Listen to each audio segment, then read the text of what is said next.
வழிகாட்டும் வாழ்வை மாற்றும் சத்தியவசன நிகழ்ச்சி கூடாக மறுபடியும் உங்களை சந்திப்பதில் மிக மகிழ்ச்சி அடைகின்றேன்.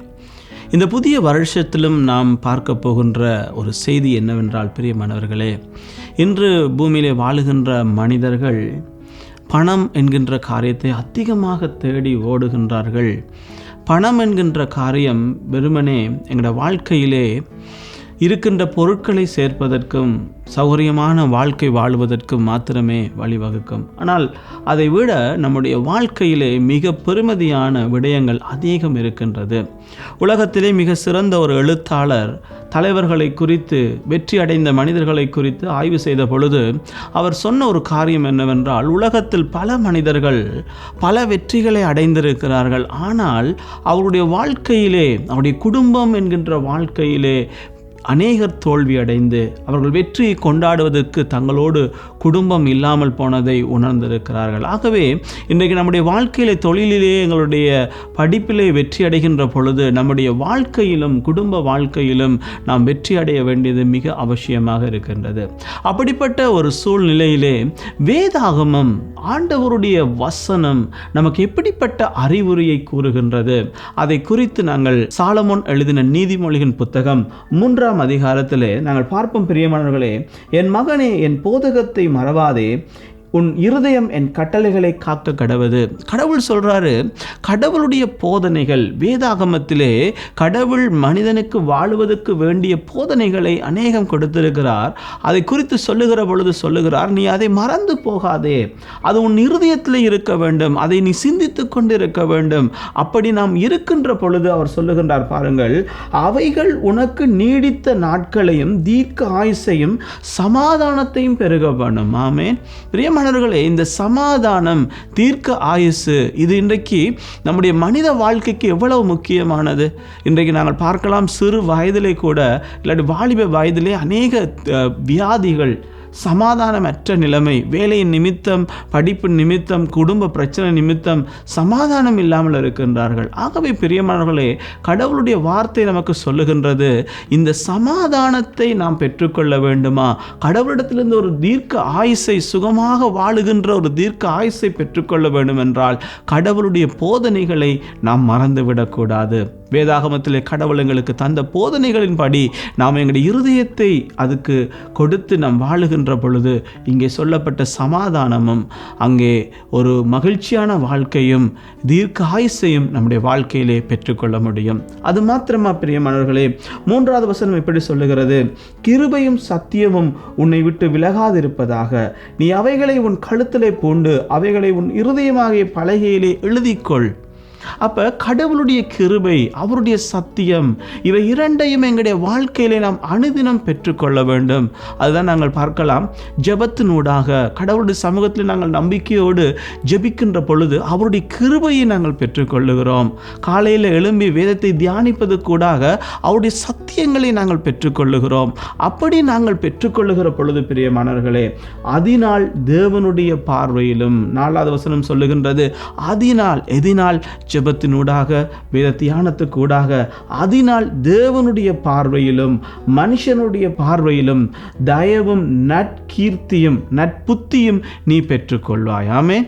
ஆண்டவர் சொல்லுகிற பாருங்க, அதனால் தேவனுடைய பார்வையிலும் மனிதனுடைய பார்வையிலும் தயவும் நட்புத்தியையும் நாம் பெற்றுக்கொள்ள முடியும். ஆம் பிரியமானவர்களே, இந்த நாளிலும் இந்த புதிய வருஷத்துக்குள்ளாக நாங்கள் போகின்ற பொழுது எங்களுடைய வாழ்க்கையிலே ஒரு தயவு, ஆண்டவருடைய தயவு கிடைத்தால், பாருங்க, கடவுளுடைய தயவு கிடைத்தால் அது எவ்வளவு ஒரு கிருபை, எவ்வளவு ஒரு ஸ்லாக்கியம். அதே போல் மனிதனுடைய தயவு, நாம் வேலைகளுக்கு போகின்றோம், வியாபாரத்துக்காக பேச போகின்றோம், படிக்க போகின்றோம், புதிய இடத்துக்கு நாங்கள் வாழ போகின்றோம். அப்படி போகின்ற பொழுது எல்லாருடைய கண்களிலும் கடவுள் எங்களுக்கு தயவை ஏற்படுத்துவார் என்று சொல்லுகிறார். அவள் புதிய வருஷத்திலே நாங்கள் போகின்ற பொழுது எங்களுடைய வாழ்க்கையிலே நாம் வெற்றியுள்ள வாழ்க்கையை அடைவதற்கு அவருடைய கிருபையையும் அவருடைய சத்தியத்தையும் எங்களுடைய வாழ்க்கையில் அனுதினம் நாங்கள் பெற்றுக்கொள்ள வேண்டும். அதோடு கூட ஆண்டவர் முடிக்கவில்லை. பாருங்க, அவர் சொல்றார் 5வது வசனத்திலே, உன் சுய புத்தியின் மேல் சாயாமல் உன் முழு இருதயத்தோடும் கர்த்தர் மேல் நம்பிக்கையாயிரு. அவர் சொல்லுகிற புத்திமதி, எங்களோட வாழ்வைக்கு ஆண்டவர் காட்டுற வழி என்ன தெரியுமா? அவர் சொல்றார், உன்னுடைய சுய புத்தியின் மேல் சாயாதே. ஏனென்றால் இன்றைக்கு நம்முடைய வாழ்க்கைக்கு நமக்கென்று ஒரு திட்டம் இருக்கின்றது.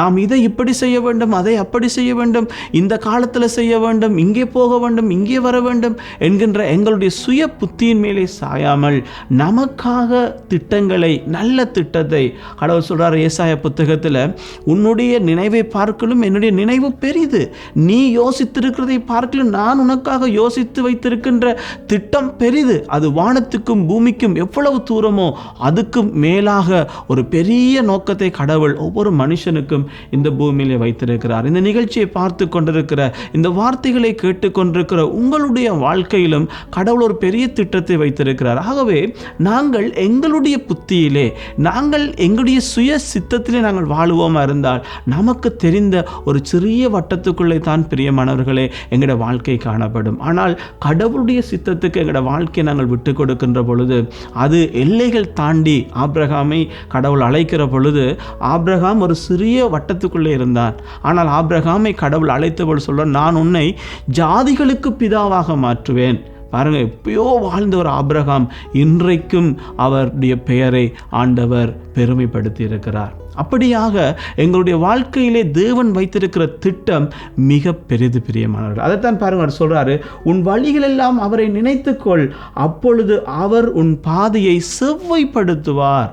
அப்போ எங்களுடைய புத்தியை நாங்கள் சாயாமல் அவருடைய சித்தத்துக்கு அவரை நினைத்து கொண்டு எங்களுடைய பயணத்தை நாங்கள் தொடங்குகிற பொழுது, எங்களுடைய வாழ்க்கையை நாங்கள் வாழுகின்ற பொழுது, நாங்கள் போகின்ற வழியை அவர் செவ்வைப்படுத்துவார். மோசேக்கு சொன்னார், நீ போ, நான் உன்னோடு கூட இருக்கிறேன், உனக்கு முன்பாக நான் போகின்றேன். மோசே இஸ்ரவேல் ஜனங்களை அந்த மீட்டெடுத்துக்கொண்டு அவர் வருகின்ற பாதையிலே பல பிரச்சனைகளுக்கு முகம் கொடுத்தார். ஆனால் கடவுள் அவர் போகும் பாதையை செவ்வைப்படுத்தினார். கரடு முரடான பாதைகளை சமப்படுத்துகிறார். அங்கே செங்கடல் முன்பதாக தடையாக வருகிறது, அதை பிளந்து அந்த ஜனங்களை நடத்தி போகின்றார். அந்த போகிற பாதையிலே, பாலைவன வாழ்க்கையிலே ஆண்டவர் கூடவே இருந்தார். பாருங்க பிரியமானவர்களே, 30 லட்சம் பேர்களுக்கு 40 வருஷம் இலவசமான உணவு கொடுத்து ஆண்டவர் நடத்தி வந்தார். அப்போ அப்படிப்பட்ட ஆண்டவர் நம்முடைய வாழ்க்கையை செவ்வைப்படுத்துவார். அப்போ பிரியமானவர்களே, இந்த புதிய வருஷத்தில் இந்த 7வது வசனத்தை நான் வாசித்து முடிக்கின்றேன். நீ உன்னை ஞானி என்று எண்ணாதே, கர்த்தருக்கு பயந்து தீமையை விட்டு விலகுங்கள். பிரியமானவர்களே, இன்றைக்கு நானும் நீங்களும் கர்த்தருக்கு பயந்து எங்களோட வாழ்க்கையில் இருக்கிற தீமைகளை விட்டு நாம் விலகி கர்த்தரையே முழு மனதோடு நம்பிக்கையாய் கொண்டு ஆண்டவருடைய கிருபையும் அவருடைய சத்தியத்தையும் நாம் தினமும் பெற்றுக்கொண்டவர்களாக, அவருடைய ஞானத்தையும் அவருடைய போதகத்தையும் தள்ளாமல் எங்களுடைய இருதயத்திலே வைத்து அதற்கு நேராக எங்களுடைய வாழ்க்கையை நாங்கள் வாழுவோமா இருந்தால், இப்பொழுது இந்த வேதத்தில் சொல்லப்பட்ட சமாதானம், நிறைவான ஆயுசு எங்களுடைய வாழ்க்கையிலே அங்கே ஆண்டவர் சொன்னது போல செவ்வைப்படுத்துவார், எங்களை தினந்தோறும் வழி நடத்துவார். அப்படியாக இந்த புது வருஷத்தை நாம் ஆரம்பிக்கின்ற நாங்கள் இந்த வார்த்தையின்படி நாங்கள் எங்களுடைய வாழ்க்கையை ஆரம்பிக்கின்ற பொழுது நிச்சயமாகவே தேவன் தன்னுடைய கரத்தை நீட்டி எங்களை ஆசீர்வதிக்கவே ஆசீர்வதிப்பார். வேதாகமத்திலே தேவன் யாரெல்லாம் அழைத்தாரோ, யாருக்கெல்லாம் ஆண்டவர் வாக்கு பண்ணினாரோ அவர்கள் எல்லாரையுமே ஆசீர்வதித்து பெருக பண்ணினார், அவருடைய பெயரை பெருமைப்படுத்தினார். இன்றைக்கு நானும் நீங்களும் ஆண்டவர் எங்களை அழைக்கிறார் அவரை பின்பற்றும்படியாக, ஆண்டவர் எங்களை அழைக்கிறார் அவரோடு வாழும்படியாக. அப்படி நாங்கள் வாழ, அவரை பின்பற்ற இந்த வருடம் நாங்கள் எங்களை ஒப்பு கொடுத்து அவருடைய சித்தத்தின்படி எங்களுடைய சுய புத்தியின் மேல் சாயாமல் அவருடைய சித்தத்துக்கு எங்களை முழுவதுமாக ஒப்பு கொடுத்து, மரியாள், ஆண்டவருடைய தாயாகிய மரியாள் அங்கே சொன்னார், என்னுடைய சித்தம் அல்ல உம்முடைய சித்தம் நடைபெறுவதாக. அதே போல நாங்களும் எங்களுடைய சித்தம் அல்ல பிதாவே உம்முடைய சித்தம் என்று சொல்லி இந்த வருஷம் அவருக்கு எங்களை ஒப்பு கொடுப்போமா இருந்தால், இனி வரப்போகின்ற ஒவ்வொரு வருஷமும் தேவனுடைய வழிநடத்தலும் ஆசீர்வாதமும் கிருபையும் எப்பொழுதும் எங்களோடு கூட இருக்கும்.